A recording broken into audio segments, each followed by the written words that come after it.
Could you imagine living in a city that was floating in the sky above the ocean? Over the last several decades, we've seen our planet's landmass shrink at an alarming rate due to human expansion and climate change. Some researchers estimate that we'll run out of space on land by the year 2100. So if we can't expand our cities outwards, then the only way is up, or should I say down. As intriguing as it sounds, could we actually survive on floating cities? Let's start with the basics. The idea of floating platforms isn't anything new. Humans have been trying to live on water for thousands of years. The Floating City project by big architects is one of the most ambitious plans to date. It would take just under 1 million square kilometers of ocean space to house up to 40,000 people. These platforms would float just below the surface of the water, with room for both residential and working areas, as well as parks, schools, and other public facilities. What makes this project unique is its use of what's called an integrated water treatment system. Basically, the buildings would collect rainwater and treat it so that it could be used for drinking. Salt water from the ocean could also be desalinated to provide more water for the residents. Wastewater would be treated as well, cleaned so well in fact that it could be reused for industrial processes that require pure water. As for food, proponents of floating cities argue that we could simply grow our way to sustainability by using floating vertical farms. Crops could be grown in floating greenhouses powered by the sun and wind.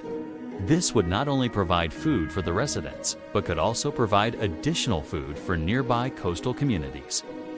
There are even plans to build floating cities in the Arctic. The Arctic is warming twice as fast as the rest of the planet, causing the ice to melt and threatening the homes of millions of people who live there. But some see this as an opportunity to build floating cities that can serve as research stations, tourist destinations, and most importantly, new homes. But are there any downsides to floating city life? Well, some experts say that floating cities could be a hazard to shipping. Just imagine the chaos of a massive cruise ship running bottom first into a floating skyscraper. And although floating cities would free up land space on Earth, they would take up a lot of space on the ocean.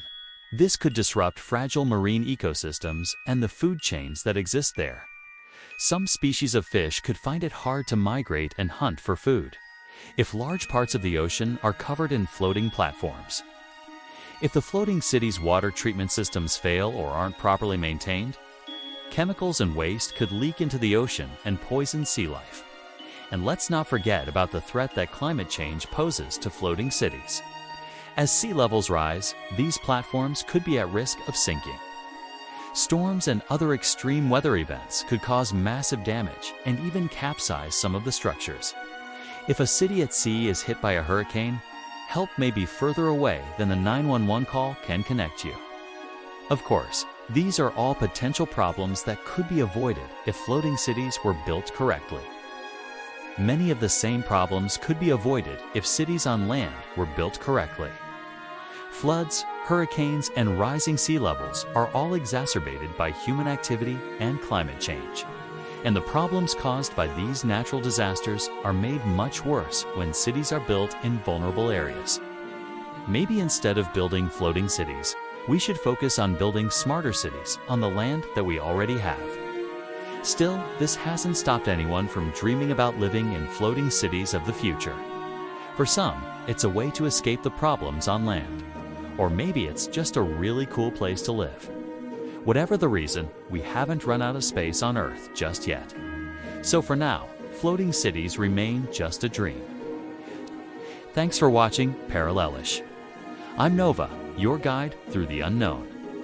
Want to explore more timelines? Tap the playlist above and keep diving into the what-ifs. Until next time, stay curious.